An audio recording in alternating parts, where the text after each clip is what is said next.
Hello and welcome. Brett here with Clickmill.co. In this course, we are going to be learning Google Tag Manager.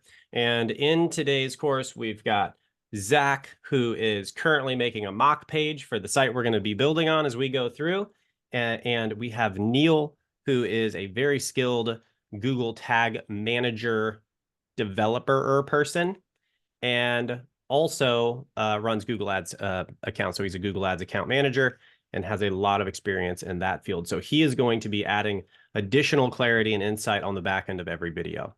So as we move forward, we're going to be going through some terms to better understand what Tag Manager is. I remember when I was learning this off of forums on the internet, it was mind-boggling. So we're going to go through some key terms. Once you understand these terms, it's going to make a lot more sense what Tag Manager does. So in the next video, we're going to start with the most basic, what is a tag?